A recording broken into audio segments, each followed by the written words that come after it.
Welcome to Iconic Talk. This is your community's podcast with conversations about real estate, local happenings, and all things Winchester, Virginia.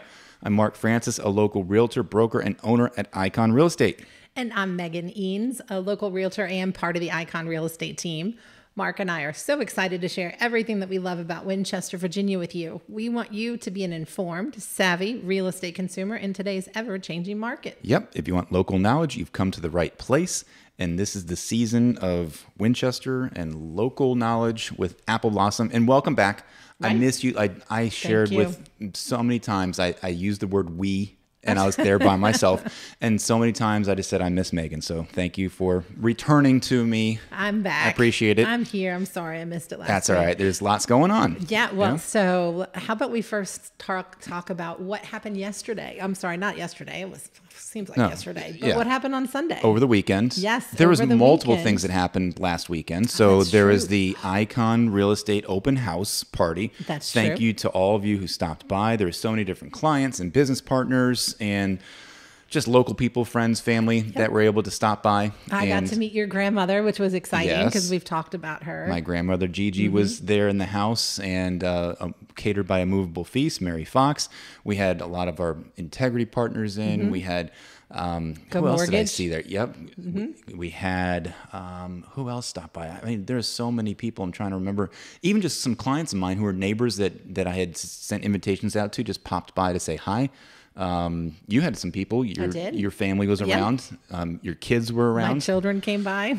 It was a whole fiesta. So it was fun. It was fun. So then we started it off on Saturday, of course, and that was during the wine festival, and we were giving out wine bags. Which was really cool. You know, it was funny because there were people that were stopping into our office thinking that it was just like a fun part of the wine festival of an open house. They're like, "Oh, I just want a tour of this house." I'm like, "Great, come see the house. It's great architecture, 1757, and get some food, get some drinks, and here, have a wine bag." And they were like, "Oh, wow, okay." They were loving it. I had somebody that popped in from Annapolis, another person that was from the southern part of Virginia. There are outsiders, we had some people from Pittsburgh. Yep. So it was cool. I loved it. It was a fun experience. I think it was a good weekend to have it, and the weather did hold off. It was great, and so it was a great turnout. Yes, because it's a good weekend to have it with the festival happening all around. But I just will emphasize anybody that wants to stop by during our office hours of Monday to Friday, 9 to 5 to this building where we record, you'll get the experience and maybe not the same food and drinks when you come. But right. We have snacks. We have drinks. We have coffee. We have water. We have Wi-Fi. Yes. Especially when it gets warmer in the summertime. This is part of my tour when we did the open house. Just come see where you can hang out. Right. Have a break, 5 minutes, walking down the wall. And especially if people anybody that loves history or historic homes, this is a 266-year-old home. Wow. Did you do math in your head? I did it on Saturday, so cool. I just remembered it. So I wasn't quite that quick, but I mean, I didn't have to tell on myself. But yeah, I mean, we are older than the United States. Yeah. This building is older than the United States, which is so awesome. And the history of town, the history and some of the original flooring, and it's a beautiful, beautiful building. So just come by and see it because. Yep. Well, speaking of math, that was our Sunday activity where we were able to participate in Shenandoah Valley Discovery Museum's Are You Smarter Than a Fourth Grader event. Yes. It was not an officially sanctioned event from Apple Blossom Festival perspective, but they were able to get partnership with them, and remember how we chatted with Brad Veach weeks ago? That's right. And how his goal is to partner with the community and have events that are family friendly and kid friendly and people of all ages. Their hope and goal is that next year it is an official Apple Blossom event, but it was amazing because Icon was one of the sponsors for it. Icon Real Estate was a sponsor. We had 5 different people that represented the team. Yes. And are we smarter than fourth graders? We are smarter than some fourth graders. Okay, than some of them. we made it to the semifinal round. Yes, we were the smarter adults of all the other adult crowds and groups that were there. We were able to at least not embarrass the real estate community. No, and it was so much fun. I think one of my favorite parts was the challenge with everybody having to stand on just a regular sized towel, which of course the children are much smaller than the adults and have much smaller feet. We needed a different size towel. Yeah, we need like a blanket. But trying to get everybody to be able to stay on that blanket, flip it over, and then get it straight. So that was a fun challenge, which we actually won. And then there was a Red Solo Cup challenge, which was entertaining. We won that one too. We won that one too. So yeah, we did come out ahead in lots of different ways. Yes. And the competitiveness of these fourth graders was intense. At the end of it, we're giving each other high fives and handshakes. And then some of them just gave me the death stare. Yes. Of like, I just beat you, get out of here. And some of them were like, I need you to shake my hand. Some of them were like, laughing in our face. Some of them, they were intense. They were intense, but it was actually the Winchester Public Schools, their fourth grade team were the winners. And the Middletown Elementary School, which was from Frederick County, they came in second place. Yep. And there were other kids. Technically that makes we were in third. We should have gotten like bronze medals or something, but we didn't. Well, That's okay. That's okay. I mean, we have bragging rights. We were the smartest adults of the group. And thankfully, yes, the kids did win. It's just, it kind of goes and speaks to the challenge. Let's give them their credit.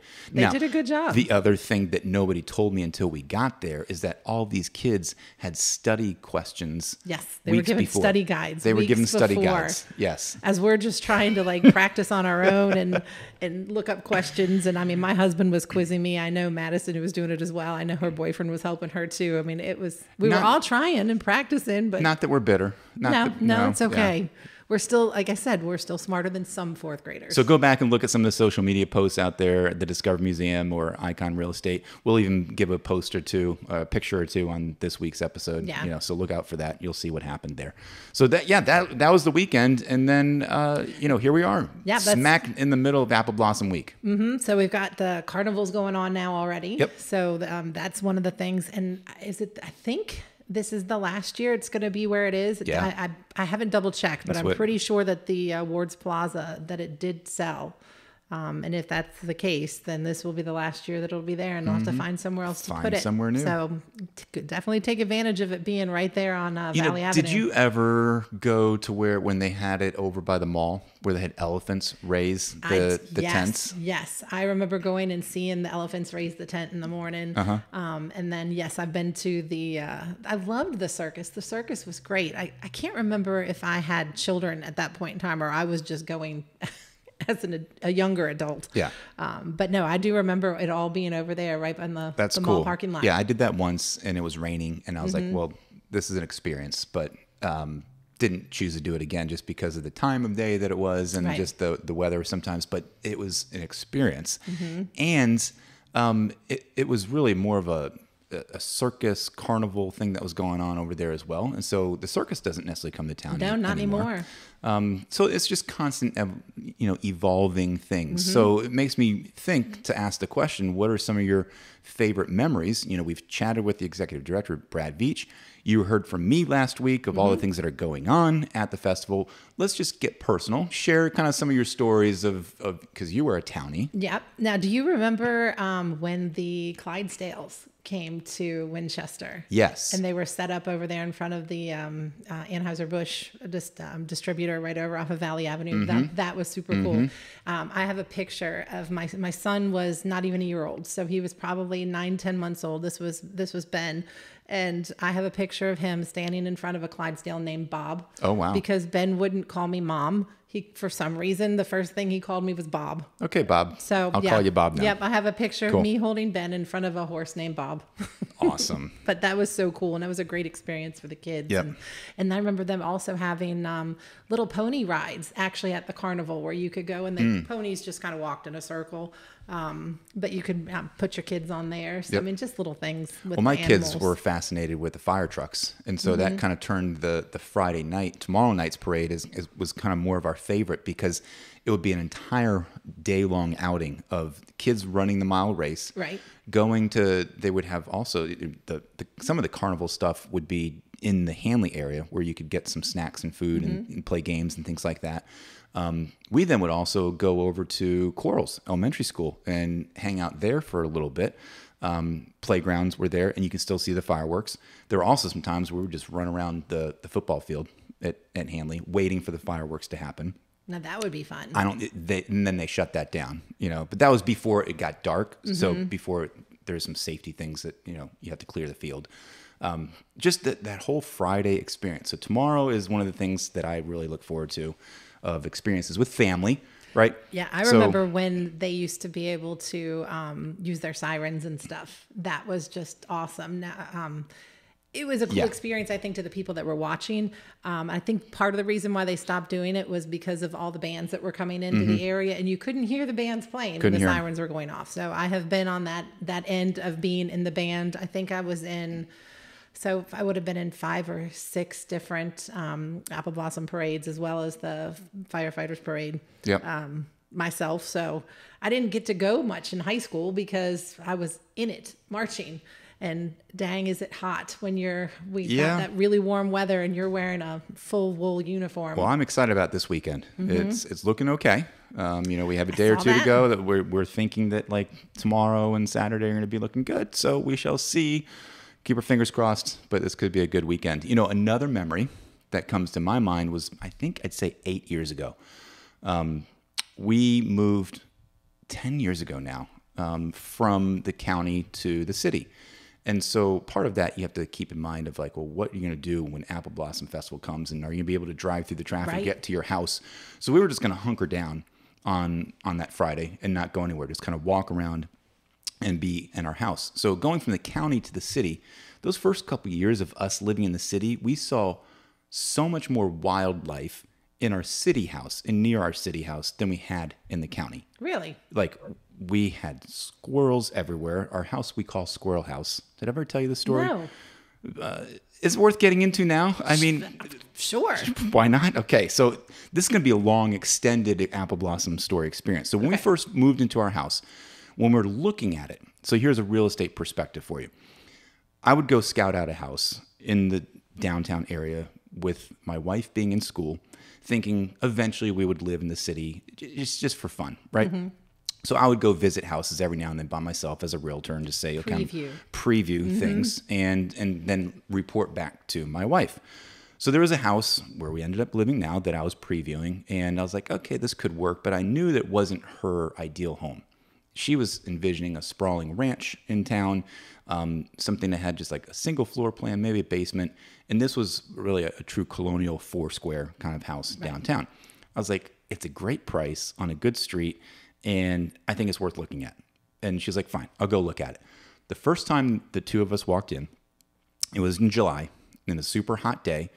And on days like that, for an empty, vacant house, I leave the door open just to kind of notify neighbors and people that, hey, somebody's in this house, we're showing it. So I left the front door open, and we're walking around, and I could see this animal pellet poop everywhere, right? All over the first floor. And I just kind of mentally made a note of that. As an agent, you're more in tune with looking at houses than other people. So my wife claims, as her story goes, she didn't see that. So I'm thinking to myself, all right, let's see what's happening around here. We walk up the stairs. We go to where it would be kind of the primary suite now. And our bedroom is a decent size, but the bathroom is like a postage stamp. I mean, it is a really tiny bathroom, lime green, built in 1950. Nice. Bathroom has not been renovated, even still to this day. So we get up there, and we open the bathroom door, and we're both standing in the doorway, and this big black bushy thing just flies right from underneath the toilet, right by our feet. She jumps and screams, and then goes past us, down the stairs, and out the front door. And it was a black squirrel, a huge, large black squirrel. Oh, wow. We had hardly seen squirrels, even out where we lived in the county. I mean, not like downtown. Right, you don't see black ones very often And either. it was black, so freaked us out. We're like, okay, this is an interesting house. Let's just kind of meander out of here. So we start walking around. She's like, I want to see the other bedrooms. We poke our head into the other bedroom, and it had ugly green shag carpet that was first to go when we moved in. Ugly green shag carpet. And there's this tiny little baby brown squirrel that was huddled up just underneath the radiator, just shivering and shaking. And we're like, okay, this is now a squirrel infested house. We're out of here. Long story short, we circle back to it. We negotiate with the sellers. They weren't budging on price. We're saying, you have squirrels in your house. This equals discount. And my wife, she likes to get a deal. And so even though it wasn't her style of house, she was like, discount, squirrel house, right. We'll get a good deal for it. 4 months go by and we still hadn't bought the house because of the discrepancy of price. I then still go back and forth to the house a couple different times, bring contractors to find out what we're doing. I brought one contractor down there. We go to the basement, dead squirrel on the ground, and it just reeked. We finally decided, okay, when we're writing an offer and we think we're going to go under contract, then it's time to show the kids, right? Right. We don't bring the kids in this whole, are we going to move? Are we not going to move? They're young, they're impressionable. It doesn't make sense. We open the door when we're showing it to them 2 months later, and it just reeked of dead animal. Oh. And we're like, what is going on here? We're walking around. We didn't see anything, but it really smelled from the first floor. Basement, attic, and all that stuff was fine. So then we finally buy the house. We get it the discount we want.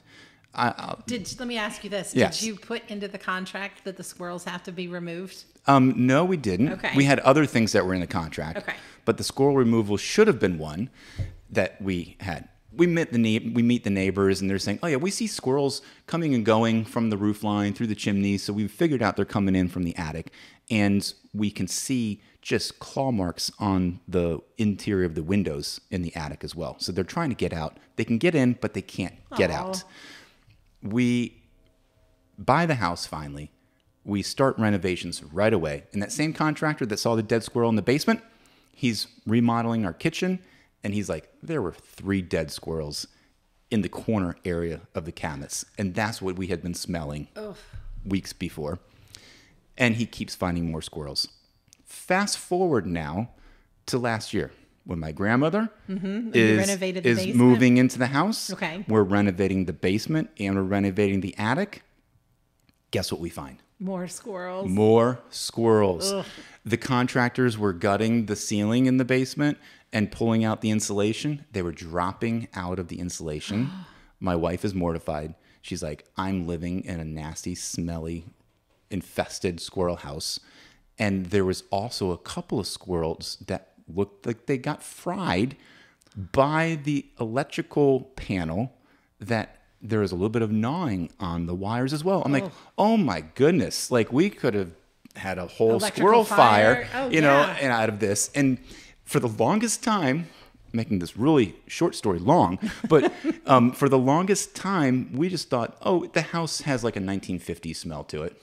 When you leave for a vacation and you have the house closed up and you come home after a week of being gone. Or you turn the air off and you just have the windows open and that kind of a thing. We just thought this just comes with the 1950s house. No. Dead squirrel smell? It comes with the petrified squirrel smell. Aww. So now, back to my apple blossom story. Because I've really elaborated on how there's way more animals in our area than in the county. Right.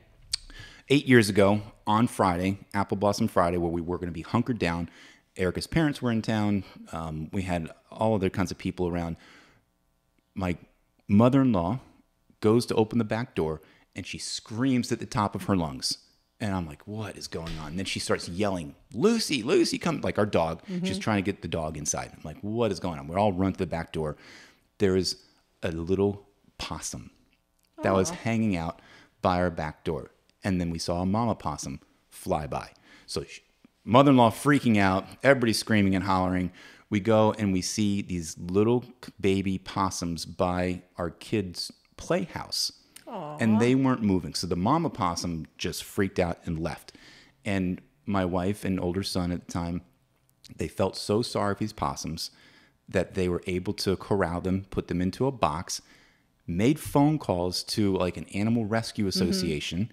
And this is, again, we're living downtown on Friday on Apple Blossom, and the rescue association answered the phone and said, if you can get them here by 6, we'll take them and rescue them.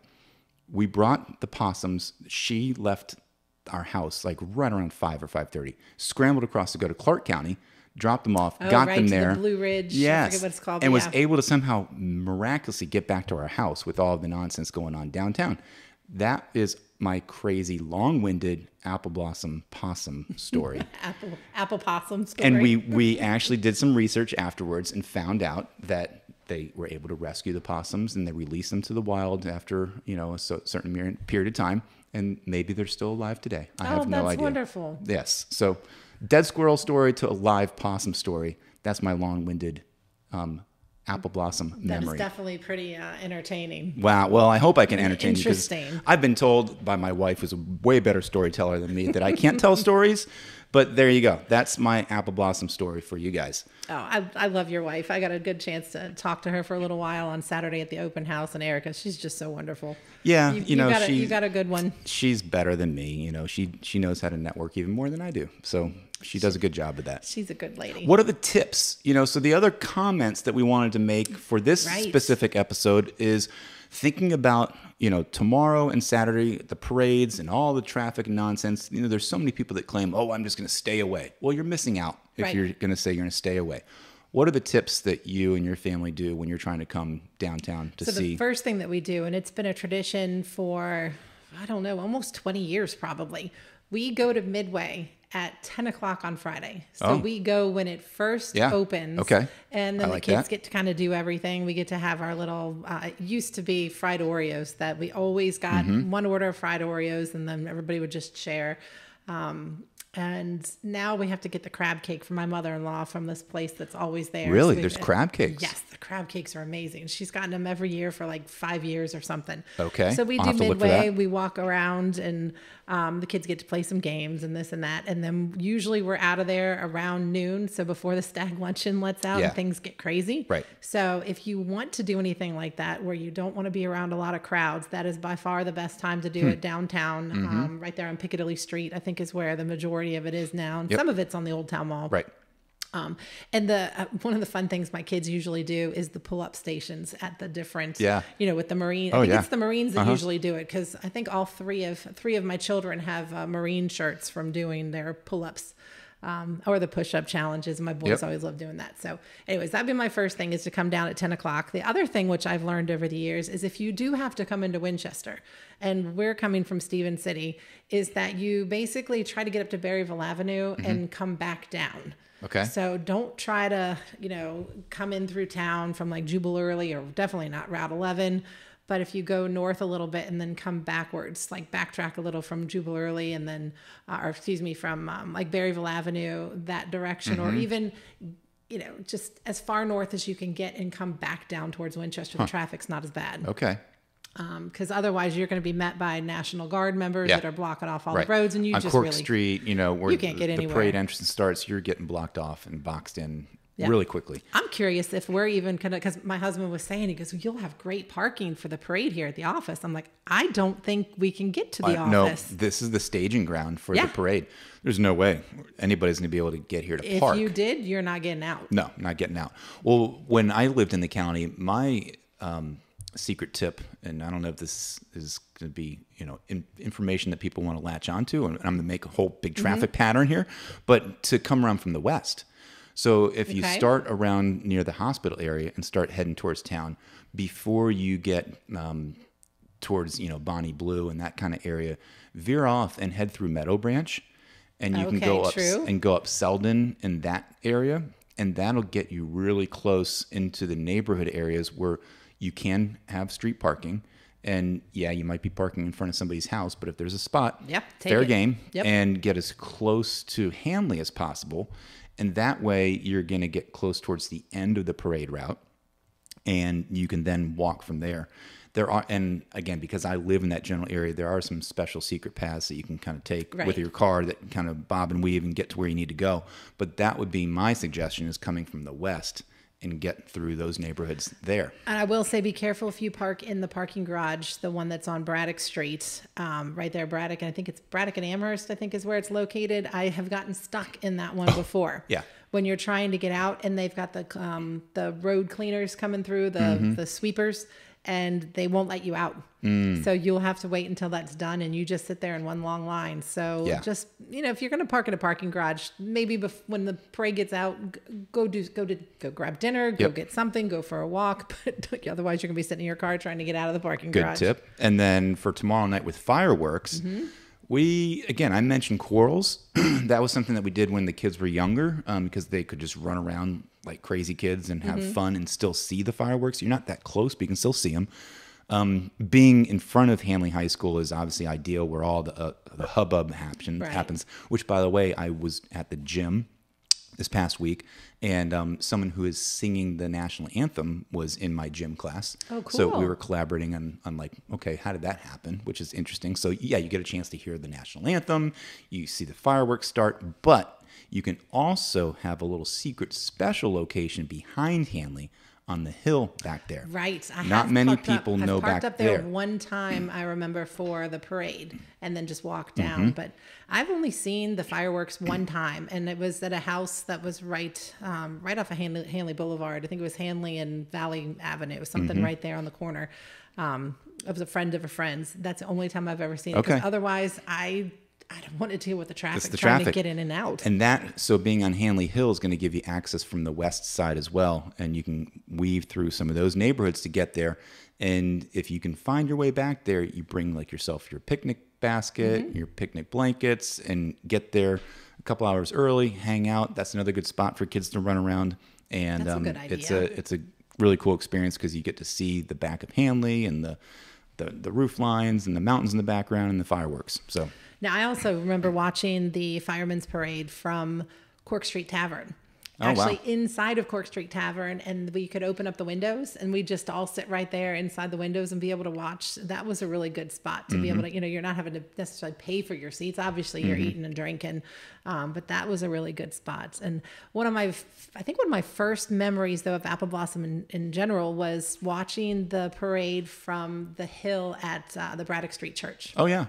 Yep. So long time ago. I don't know when they put the addition on, and that hill's obviously long gone. It's now part of the church. Yep. But that was where tons of people would go, and you just sit right there on the hill and bring your blanket, and you got to see everything. And there was always, I think there might have been the judges were there at one point in time, so their bands always played. Yeah. Yeah, that's cool. And on Saturday, there's chairs everywhere, and you might as well support the local Boy Scouts. Like, don't be so cheap where you're going to try to steal a seat, and then somebody's going to come up to you and kick you out. And, just go ahead and just say, I'm going to park it here.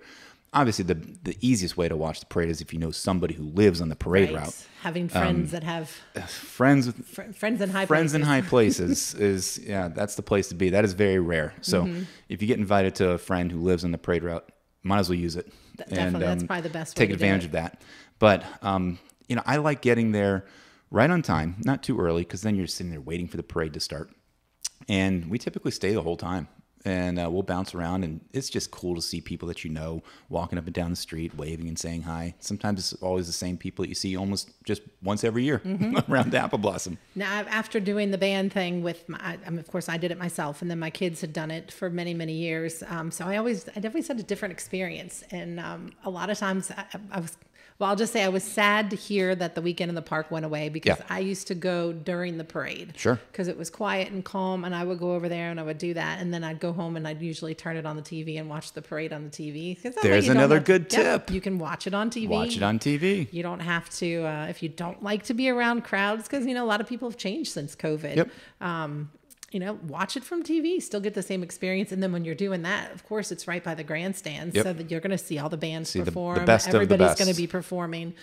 So that's a really good way to also watch it too. Yep. Well, those are some really cool tips, some ideas. We haven't even talked about the people, of who the princess is. It Bella Aston, I think was her name. It's Sean Austin's youngest daughter. Yes, so the youngest daughter. Third daughter. The third. He has three, and all three of them now will have been Shenandoah Princess. And Shenandoah Eric Dickerson and Nazi Johnson. Nazi Johnson. Yep. Our Super Bowl winning Millbrook High School graduate. Yep. So promoting all the things here for this week to look forward to. Well, are there any other local events besides the parades and all the other Apple Blossom events that we should look out for? Maybe you can include some of the things that I didn't talk about. There might be. Maybe we'll see. Let's see. I'll have to check. I'm looking. So there's a fire truck rodeo and competition tomorrow night, or tomorrow during the whole day, where you get a chance to see the brand new fire engines. I remember doing that. That's over at Millbrook. That's a great spot. where you get a chance to see them all staked out before the parade. Oh, and get to see them up close and personal. That'll be cool. And of course, there's the Bloomin' Mile. That's you said your kids have participated in that. Well past that now. Yeah. And then we've talked about the Firefighters Parade, which of course is Friday. Grand Feature Parade is going to be on Saturday. Yep. James Wood, because there's really not going to be a whole lot going on Sunday anymore. Right. So James Wood High School is going to be having a plant sale from 10 to 4. Yep. So that'll be a great opportunity to get some plants, maybe for Mother's Day, which is going to be the following weekend. Good idea. And then there's also the 30th annual spring plant sale on May 8th and 9th. That's going to be at Sharando High School. They're going to be doing theirs as well. So it looks like the county high schools are going to be the local high schools doing some plants. Got something in at Millbrook, something at James Wood, and something at Sharando. That's right. So, of course, the Shenandoah Valley Apple Blossom Festival, you can go to their webpage and get all the other details about the other, I don't remember how many events he said. Almost 50. 50-ish events. So just look and see if there's something that kind of, fits your needs. Yep, bloom.com. There you go. Well, thanks so much for joining us in this episode of Iconic Talk. We hoped you learned something. Again, it wasn't really educational, more informative. You get a chance to hear a little bit about who Mark and Megan are, right? That's right. I learned about the squirrels. Well, squirrels and possums. There you go. Remember, when you look for a real estate professional, make sure they're experienced, innovative, personal, dedicated, and available. Well, we appreciate you spending some of your valuable time with us, and we'd love it if you'd take a moment to subscribe and share this podcast with your friends. Tell them that we can be found on Apple, Spotify, YouTube, or wherever you get your podcast. Yep. Thanks to our editor extraordinaire, Simi Battaglia. Until next time, think iconic.